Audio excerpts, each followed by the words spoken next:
WNBA Commissioner Kathy Engelbert told reporters Friday that there is urgency to get a new CBA done by Monday to avoid disruptions to the preseason calendar, including training camp and preseason games. 4 days of negotiations, double-digit hours each day, and still no deal. Commissioner Kathy Engelbert just issued what she's calling an urgent warning to the Players Union, setting Monday as the new deadline. But here's the problem. The Players Union Executive Director Terry Carmichael Jackson just called that deadline quite arbitrary. So we need to ask the obvious question. Does this league have any teeth? Or are we watching the most toothless negotiation in professional sports history? Tuesday, which was the initial target date from the WNBA, gave the union for completion of a term sheet to avoid scheduling impacts on the 2026 season. Now, the Players Union Executive Director, Terry Carmichael Jackson, this is what she said about the WNBA league's deadlines. They have often felt, quote, quite arbitrary. Double-digit hours for 4 straight days starting last Tuesday. That was supposed to be the original deadline to avoid disrupting the 2026 season. They blew right past it. Now Engelbert says they have to get a deal done by Monday to avoid impacting training camp, preseason games, the expansion draft, free agency, and the college draft, which is exactly 1 month away. But watch what the Players Union said in response. This is what she said about the WNBA league's deadlines. They have often felt, quote, quite arbitrary. She just called the league benign. She just said the league, we don't feel like the league's got any power, or they don't have the guts to do something. Quite arbitrary. That's not the language of someone who feels pressure. That's not the response of a union that thinks ownership is serious about consequences. Terry Carmichael Jackson essentially just told the entire league that she doesn't believe they'll actually do anything. And based on the league's track record, can you blame her? They set a deadline, then immediately started negotiating past it without any consequences. That's not negotiating from strength. That's negotiating from fear. By the week, by the month, show them monetarily what you are losing. Not even counting the fact that you're actually getting revenue sharing bonuses now. Put it in front of their face and show them what it looks like. This is the amount of money that once I lock you out, you will start losing. By the day, by the week. And for the average players, which is who's going to have to get pissed. The average players are the ones that are going to have to get in the ears of... Here's what needs to happen. Adam Silver needs to walk into that negotiation room himself, not send Kathy Engelbert with another soft deadline. Silver personally needs to deliver the message. Put up a slide on the projector that shows March 17th as the lockout date. Show them padlocks on facility doors. Show them exactly what losing access to every WNBA building, every training facility, every rehab center looks like. No more ambiguity, no more arbitrary deadlines, a real consequence with a visual that makes it undeniable. And then here's the critical part. Show them the money they're losing. Not in vague terms, in specific dollar amounts, by the day, by the week, by the month. Put it right in front of their faces. This is what you lose on day 1. This is what you lose after week 1. This is your cumulative loss after month 1. Because right now, the Players Union is operating like there's no real downside to dragging this out. The average players are the ones that are going to have to get in the ears of the stars and the Players Union and be like, we got to sign this deal. We're about to lose too much money. Nonetheless, Engelbert and Jackson agreed Friday that there has been some progress in negotiating ancillary issues. Jackson said movement is still the word. Engelbert said, we still have a lot of items to get done. I think the league, and particularly the commissioner and her team, have heard that transformational remains the goals. As long as movement keeps going in a forward direction, I think we're good. The average players are the ones who need to see those numbers. The stars can afford to hold out. They've got endorsement deals, they've got overseas contracts lined up, they've got financial cushions. But the average WNBA player making the league minimum, they can't afford to miss paychecks. They can't afford to lose access to team facilities and medical staff. They're the ones who need to get in the ears of the star players and the union leadership and say, we need to sign this deal because we're about to lose too much money. Negotiating ancillary issues. Jackson said movement is still the word. Engelbert said we still have a lot of items to get done.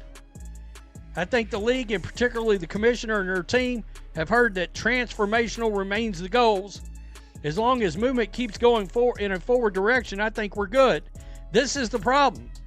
The players union think as long as they're coming into a room and they're getting these little old things checked off, that they're good. There is no urgency. Both sides agree there's been progress on ancillary issues. Jackson said movement is still the word. Engelbert acknowledged they still have a lot of items to get done, but said as long as movement keeps going forward in a forward direction, they're good. And that right there is the problem. The players union thinks as long as they're showing up to the room and checking off little items on the list, everything's fine. There's no urgency. There's no fear of real consequences. Somebody needs to change that calculus immediately. And, and if that's the case, and by the way, Nafisia Collier just joined in person. I mean, is anybody taking this seriously or not? Honestly, they're still fall apart. The salary cap has moved up to $6.2 million, but that revenue share number has never changed in all of this. Revenue sharing remains the main sticking point. The salary cap has moved up to $6.2 million, which represents real progress. But that revenue share number hasn't budged at all throughout these 4 days of negotiations. The NBA and WNBA owners have made it crystal clear, you're not getting that number you're asking for. So at what point does the union acknowledge reality and start negotiating within the parameters of what's actually possible? Nafisia Collier just joined the negotiations in person, which tells you the players are starting to take this more seriously. But is it too late? Are we already past the point where this gets resolved without disrupting the season? So, but if you look close enough at the comments from the executive director, we felt their deadlines were quite arbitrary. Okay, well, we can change your viewpoint on that. Quick, fast, and in a hurry. We will lock you out Monday. We damn losing games and all that shit. We can lock you out Monday. If you feel, and that's why I say you want Adam Silver to come in and deliver the message. And he can even quote, he can say, Terry Carmichael Jackson said our deadlines were quite arbitrary. I'm here to tell you they're quite real, and we're fixing to show you. Look at Terry Carmichael Jackson's exact words again. Their deadlines have often felt quite arbitrary. That phrasing reveals everything. Often felt means this isn't the first time. Quite arbitrary means she doesn't take them seriously. The league has trained the union to ignore deadlines by never following through with consequences. Every time ownership sets a line in the sand and then moves it, they lose credibility. Every time they issue an urgent warning and then continue negotiating past it, they prove they're not serious. Adam Silver could change that perception in one meeting. He could walk in and say, Terry Carmichael Jackson said our deadlines were quite arbitrary. I'm here to tell you they're quite real, and we're about to show you exactly what that means. Then lay out the lockout timeline with specific dates and specific consequences. No wiggle room, no extensions, no more moved goalposts. The players might get angry. Natasha Cloud will probably go to social media and make statements about ownership not negotiating in good faith. Other vocal players will accuse the league of union busting or trying to intimidate them. And you know what the league's response should be? Who cares? You can't get in the building anyway. Go play an unrivaled forever for all we care, because we're not losing a dime over not having Natasha Cloud on the court. Nobody's tuning in specifically to watch her play. That sounds harsh, but it's the economic reality. The most vocal players demanding the highest revenue share are not the players driving viewership. They're not the ones putting fans in seats. They're not the ones generating the television ratings that justify higher media rights deals. Caitlin Clark drives viewership. Angel Reese drives viewership. Aja Wilson drives viewership. The players making the most noise in these negotiations are not the ones creating the revenue they're demanding to share. The league needs to make a business decision based on business realities. If the vocal minority wants to hold out, let them hold out. The average players who actually need their WNBA paychecks will pressure the union to accept a deal. The star players who drive revenue will want to play because that's how they build their brands and increase their endorsement values. The players with the least leverage are the ones making the most demands, and ownership needs to stop pretending that's a sustainable negotiation strategy. Here's what a lockout would actually accomplish. It would force the union to confront the financial reality that most players cannot afford to miss paychecks.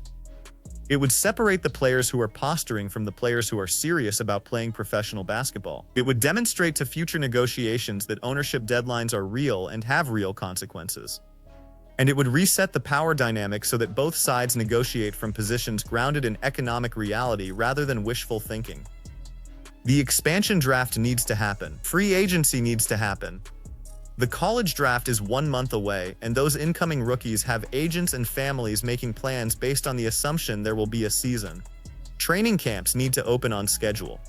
Preseason games need to be played. The league has legitimate operational reasons for these deadlines beyond just negotiating tactics. The union calling them arbitrary ignores the actual logistical challenges of running a professional sports league. Monday is the day, not Monday as a suggestion, not Monday as an aspirational goal. Monday as the actual final deadline before the league implements a lockout. No more extensions, no more good faith negotiations past the deadline.